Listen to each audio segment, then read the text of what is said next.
our discussion on ADHD and in adults, in particular, the consequences that can occur from people who have ADHD, whether it's treatment or not, or particularly where it's non-treated. Doctor, how does that usually manifest? I think we've covered some of this as an adult, but what are the greatest consequences of ADHD in adulthood? Well, welcome everybody. Welcome, Vince. Nice to be with you again. And I'm really excited to continue this talk about ADHD because it's one of the most unrecognized disorders. And one of those disorders that, because of the lack of recognition, tends to create multitude of issues, right? So you need to understand that in the movie of a human being, there's two types of people with attention deficit disorder as adults: those who never knew they had it. Actually, there's three. Let me correct that. Those who never knew they had it, those who knew they had it but was never treated because of cultural, social, biological reasons, and then the ones who actually got treated as youngsters, right? And each one of those groups are going to have some differences and some similarities, right? So, before we get into how it affects the adults, we have to remind everybody that if you have a child with attention deficit disorder, there's two things you have to do. You have to identify and you need to treat. If the illness is severe enough to cause dysfunction, it needs treatment, and the treatment is biological, psychological, and social, right? But when we get into talking about adults, usually we start seeing some of the consequences after they graduate from high school. And there's a slight difference between boys and girls. Boys and girls start showing the consequences a lot during high school, and girls tend to start showing them in college. And I think it has to do with the degree of impulsivity, hyperactivity that we see in these situations. These are not absolutes. We have girls who present symptoms in high school and in middle school and in grade school, and we have boys who don't present a lot of symptoms until they go to college. Mhm. But at the end of the day, we're talking about the importance of paying attention and problem solving, right? To develop as a human being. So if we're going to talk about the areas that get problematic, once you're not treated or you're not treated properly, we're talking about areas of learning, okay, our areas of relationships, and areas of risk taking. Those are kind of the primary three areas where we have issues. And of course, learning becomes very evident, right? Especially when you're in organized learning, like high school, middle school, college, you start seeing that the failure on learning the information and utilizing the information to problem solve, right? So if you have something blocking your ability to receive the information, obviously you're going to have difficulty problem solving with the information that you didn't register, Mhm. right? So not hearing all the directions, basically, if we were to put it in very layman's terms, or at least all the directives, because of the inability to focus. So you have partial information, and you start making decisions based on that. Now that seems it would be have real profound effect when someone becomes an adult and starts in the working world. Yeah, let me give you an example. A girl who graduated from high school, and I'm not trying to be chauvinistic in a reverse way, but the reality is that girls tend to have better social skills than Mhm. boys do because the need of from adolescence is different during your growth. So because they're social, they tend to share more, not only emotionally but learning, and they tend to be more willing to accept help. So if they have enough structure at home, they're going to be able to get by, right? With whatever information they're able to collect and learn, and they graduate from high school. But when they hit college, that support system disappears. And they start having a lot of difficulty getting organized. They start procrastinating a lot. They have a lot of difficulty with their grades. They start to fail. And then after the first semester or the second semester, they come back home to visit the family and they're totally demoralized. They Mhm. actually look depressed. and they complain how bad they feel about themselves, they're failing, and not unusually they go to see their family doctor or the internist or a therapist, and they get labeled with having depression, right? And I always like to tell parents that if you have a child that comes back from college being demoralized because of inability to learn, they can certainly be depressed, they can certainly be anxious, but they can certainly also have attention deficit hyperactivity disorder and needs to be explored, right? So that S- becomes important. So, do you think oftentimes that becomes improperly diagnosed? Again, they more focus on the resultant demoralization and depression, and not the actual source of it. Yes. You see, when you have grown up with the idea that you're not able to perform at the level of most other people, that's going to create serious self esteem issues, right? Because you're not going to be getting the same feedback from yourself and your environment that you are doing the right thing. And because of that, we have to recognize that lack of self esteem can come from a lot of different places.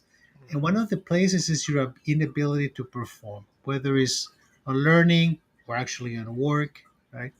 So, not unusually, the inability to learn becomes an inability to perform in a job, right? Now, fortunately, most people with attention deficit disorder are of average and above average intelligence, right? Some people with attention deficit disorder are very smart, so they can get by like an average person because they're very smart, but eventually become overwhelmed because as you grow older, the demands from your environment require more multitasking, right? And that becomes overwhelming and it starts being manifested in very serious problems with relationships, whether the relationships are at work or at home. So it's interesting. So I remember a friend of mine who was also a psychiatrist telling me that when he was diagnosing some adults with ADHD who did not get diagnosed as children or treated, including a gentleman who was actually a physician, but he was working in the county hospital. And he said it was very consistent that a lot of these people, because they have so much challenges, start developing some avoidant behavior. And even though he was very smart and made it through med school, he was trying to hide away in the county system so that people wouldn't see some of his faltering. Is that a common occurrence? Yes. It is very common among people with untreated attention deficit disorder who are very smart and who've been able to succeed in some areas of their life to have grown with some idea of negative self image, lack of self confidence, difficulty with remembering past failures, right? So they become very protective of their little turf in Mhm. which they feel most comfortable working. So they're not necessarily people who would want to change too much because they've gotten good at hyper focusing on one area, right? But even if you're able to succeed in one area, that doesn't mean that you're going to succeed at your relationships at home, or that you're going to succeed at your relationships with your coworkers, or that you're going to be able to take the risk of social interaction with the rest of the world. So it's very isolating to have attention deficit hyperactivity disorder. And the people who can tell you that a lot is their significant others, you know? Mhm. I mean, from my perspective, when I'm treating somebody with attention deficit disorder or evaluating someone, I always like to talk to the significant other because they can actually recite to you all the problems related to their relationship, right? Because I mean, it affects them in their parenting if they have children. It affects them in their financial risk taking and decision making. It affects them on how they manage situations at home. Uh, it becomes very difficult for them to problem solve in terms of family conflicts and situations like that. So it's a situation that if you have, for example, a couple in which one of the members has attention deficit hyperactivity disorder and you try to split responsibilities and chores, it becomes very problematic. And I have patients like that in which The one with attention deficit disorder never finishes anything. If it Oh starts yeah. something, I can wander around my house on certain days and see what my wife has been doing, but there's always one or two things left. There's like a little trail of crumbs. You mentioned before that they tend to hyper focus on things. I know. Again, my wife very much so does. So you don't see a lot of polymaths that are ADHD, or is that not true? not necessarily. I mean, you have some people who have learned to master more than one task, Mhm. right? And there are certain tasks that they do that is actually one really global task that inside has a lot of a multitude of tasks. Okay. Interesting. Video games is one of those major things because in video games you have to be shifting attention a lot within the context of one environment, right? So they can shift the attention, but if you make the environment too wide, they get lost. So the way Interesting. they deal with that is by becoming retractive, avoidant, and if you talk to people who live with a partner with attention deficit hyperactivity disorder, sometimes they're childlike, right? In terms of their their answers, their decision making. I mean, if you talk to a kid with attention deficit disorder and you ask them, "Have you washed the dishes?" And they haven't washed the dishes, they're gonna impulsively tell you something. Mm, It may not be totally sensible. It's like the 3-year old, got caught at the supermarket with a candy bar, right? mhm, And you tell him, "Put back that candy bar," and the kid says, "What candy bar?" Well, the one you have in your head. That's attention deficit disorder too, right? mhm, That they impulsively respond without problem solving, because the purpose of answering to that request is to push you away, is to just leave me alone. It's kind of a way of saying, don't intrude into my space right now. And that's something that if we are dealing with adults with attention deficit hyperactivity disorder, we need to be very cognizant of that, because a lot of conflicts can evolve from our inability to understand who we're living with. Interesting. So in the workplace, they can accomplish some things, but they're usually, like I said, very compartmentalized or very focused. You mentioned the issues with relationships. What is the typical thing that you hear? Like you said, when you talk to the partner, you hear the list of issues. What is that list that they typically tell you? Well, usually what happens in the relationship is that the person who that does not have attention deficit disorder, okay, quite often misinterprets how the communication is happening.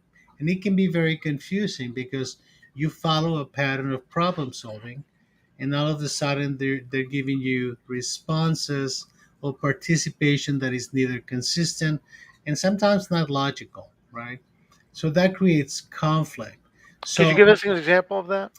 let me give you an example, and I think we talked about this the other day. And this seriously affects intimacy, right? Because patients with attention deficit disorder may look very distant, okay, or they may look excessively close, right? They may get to a point that they get clingy with you, and you become the things they hyper focus on, and then eventually they go away, and it's like they don't exist. If you don't understand that, then you start perceiving them as um, either being manipulative, give and take type of situation, or you may say, he only loves me or she only loves me when he needs me for something, right? Because when they get disconnected from you, they connect to something else. It doesn't Interesting. mean that they don't care about you. It just means that they're not connected to you at that moment. And if you take that personally, that creates a lot of conflict because there's going to be a reaction to what they're doing, right? So this is going to sound kind of weird, but if you live with somebody who has attention and hyperactivity disorder, first thing you need to understand is that it's not about you. It's about the other person. That's rule number one. Rule number two is that you need to be empathic to their difficulties, right? Mm, That this is not malicious. They're not rejecting. They're not being critical of you. They're just utilizing whatever skills they have to maintain some degree of communication. Now, unfortunately, because they have to utilize a lot of energy of maintaining um, their boundaries at work and the communication at work, when they get to you at home as a couple, they're exhausted. Yeah. You're not going to get the best of them in terms of attention, concentration, and empathy, right? Now, you cannot be expecting empathy back all the time, because usually what happens is that you don't hug me anymore. You just want to be in front of the video game, or you only want to be in front of your phone testing with your friends, or whatever it is, that helps you stay focused on something. So when you start taking it personally, that creates a lot of animosity and miscommunication, and in the wrong circumstances, it can turn into aggression. Mm, Most of the time, verbal aggression, but it can turn into physical violence too. So you have to make sure that if you start recognizing that your partner has difficulty with attention and concentration, has difficulty performing at work, it always gets passed on for promotions, you know, and you start to notice that this is affecting his or her self-esteem, and his relationship with the family and isolating. A lot of things could be happening. But one of the things that may be happening too is attention deficit hyperactivity disorder that was never recognized. mm. And you've said the past when we had discussions and in some of the articles we've written that a lot of other mental illnesses, bipolar depression, certain other things, have a lot of similarities, or sometimes get mixed up, and the diagnosis gets uh, done incorrectly. What tell us a little bit about that. What are the most common things that people think? Because I know personally of a person who used to be a patient of yours who said was convinced they had ADHD. Turned out I had something completely different. Well, you see, I'm going to try to make this simple, even though it's very complicated. I know it is. I tend to do that. I'm sorry. I open up the When can of worms. What can I say? you did, and that might be just a topic for another program, but let me try to simplify. When we talk about mental illness, right, it sounds as if we know exactly which part of the brain is causing the mental disorder, right? There are very few mental disorders that we know specifically this area of the brain is misfiring, for example, right? So if you look at our Bible of psychiatric symptoms called the DSM, Diagnostic Statistical Manual of Mental Disorders, you're going to see that if you look at 10 different disorders, or the most common ones, there's a lot of overlap of symptoms. So there are symptoms of bipolar disorder that overlap with attention deficit disorder and vice versa, depression, anxiety, OCD, PTSD. So when you start looking at all these things, what we start to realize is that the symptoms that we're seeing are coming from different parts of the brain, and the disorders are very complex, right? So then we utilize a term called comorbidity, meaning that we usually have a primary diagnosis and associated disorders, right? So not unusually, a patient with attention deficit hyperactivity disorder would have during childhood the disorder, but it may also have oppositional defiant behavior as a result of the lack of impulse control, may also have social anxiety and rejection from the social environment, may have generalized anxiety disorder, may have episodes of depression. So comorbidity is more of a rule than the exception. Our challenge is to identify what is the primary disorder, what is the primary disorder doing to this individual, and how can we improve functionality, right? Hence the need for comprehensive treatment, meaning medications for symptom control, psychotherapy for personal and cognitive rehabilitation, and social rehabilitation to improve social skills. That's the treatment. So if you translate that into an adult, not unusually an adult with attention deficit disorder will manifest symptoms of depression, lots of symptoms of anxiety, okay, lots of symptoms of personality issues in terms of social avoidance, in terms of lack of impulse control, and so on. So when we assess somebody, it's very easy. It's very easy to say, "Well, you have attention deficit hyperactivity disorder. It takes 2 pills and call me in the morning." It's not like that for two reasons. When you're treating an adult, that adult either got treated and stopped treatment during childhood and requires continued treatment, or was never diagnosed and never recognized as a child, or was recognized and never treated, right? So, but when they get to you, they have developed a way of being, right? They have developed a personality as a result and contaminated by the symptoms they had during the whole movie, from the time they were born to now. So we have to recognize that in some patients, they have developed ways of coping that we may not necessarily want to change, right?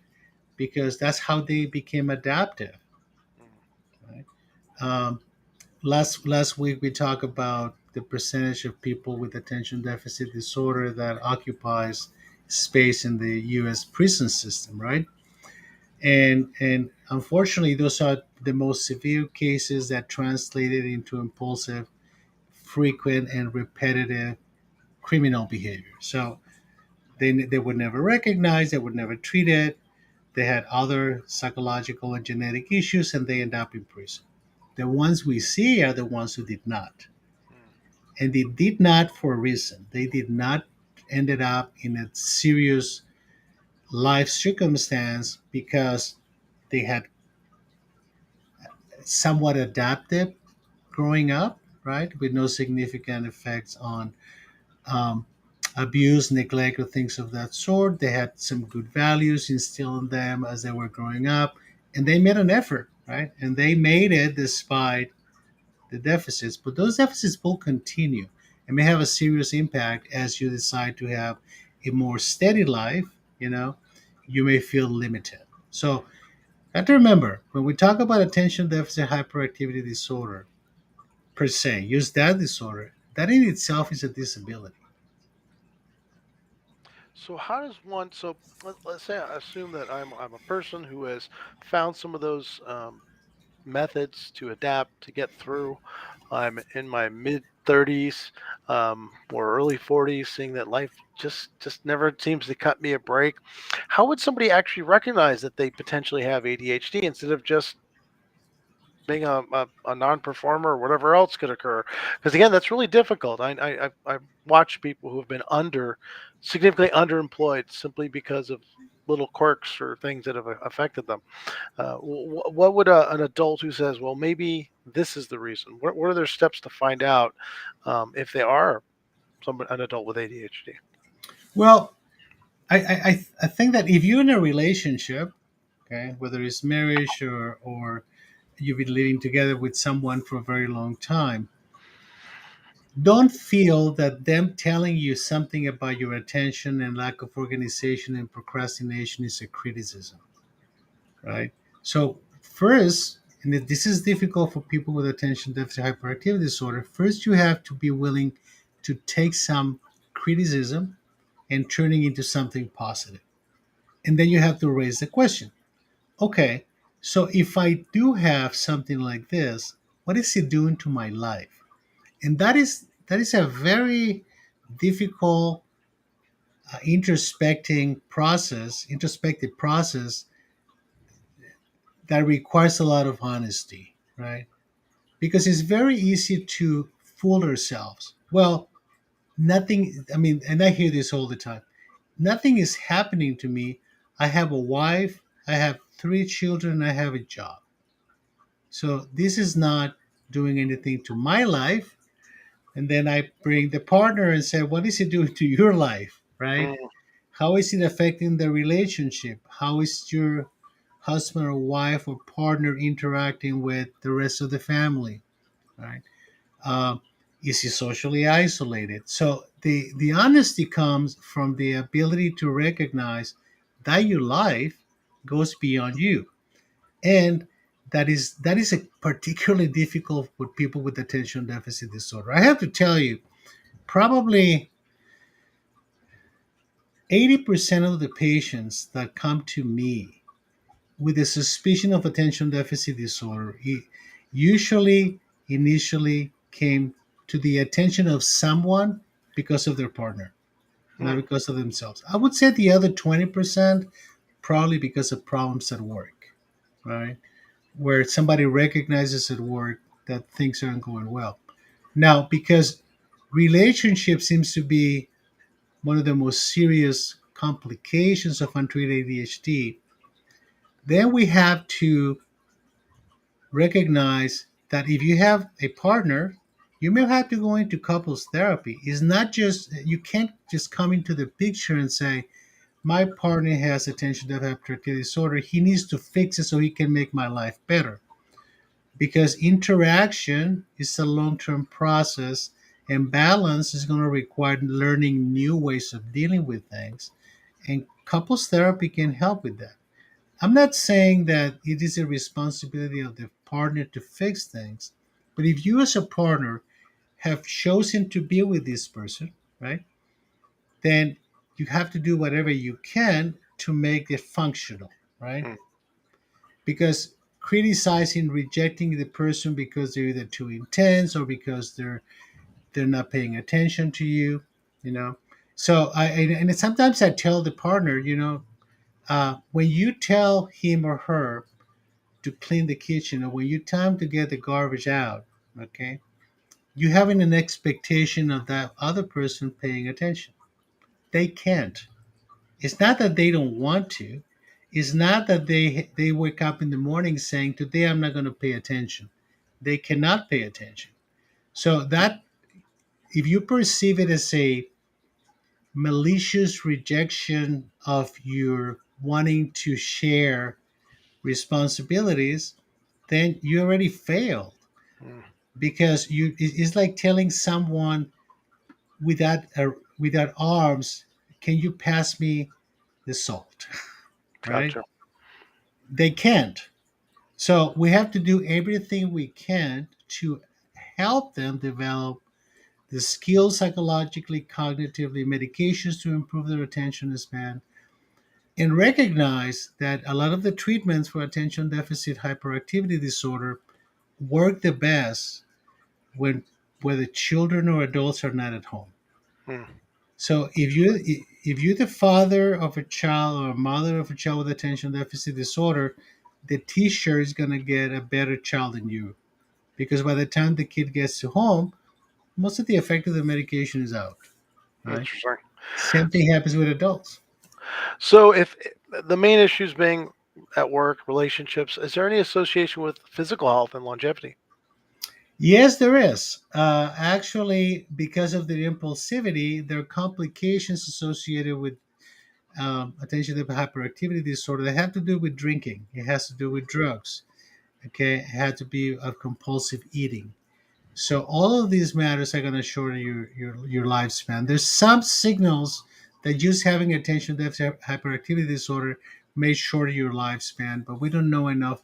We don't have enough data to support that. But the consequences will have health consequences that go beyond what is happening to you in relationships. Now, you asked a minute ago, what else can they do? And the other thing they can do is look for professional help. You don't have to go to a psychiatrist. Most of the people that we see in psychiatry, except for children, but in the adult side, they usually get referred to us by either a psychologist, a master's level therapist, a primary care physician, because they want a more specialized way of treating it. And because they may not have the tools necessary to do more objective measurement of the attention span. And there are tests available that we can utilize, like the QB test I would mention before, that you can actually measure the attention, put it together with the whole gamut of symptoms the patient is having, and come up with a more solid diagnosis. Okay, so it sounds like for the consequences really are just once as kind of with all the disorders and mental illnesses, it's more about dysfunction than anything else. Well, at the end of the day, that's our business, right? Everybody thinks that we're in the business of prescribing medications to treat symptoms. No, we're in the business of helping people live functional lives. Okay, whether it's because of diabetes or because of depression. If our treatments and interventions are not translating into the patient being more functional and adaptive, then we're not doing our jobs. That's a good thing to know. And of course, we have to do our part as patients, or if you're a patient, whether it's with medication, taking them consistently, doing the therapies, working with our significant other, and as you mentioned, maybe the entire family when it comes to adult ADHD. Well, once again, doctor, really appreciate the information. Hopefully, everybody out there, we had a couple comments. Will like, subscribe, and share, and we'll talk to you again next week. Hey, thank you. We'll see you soon. Take care.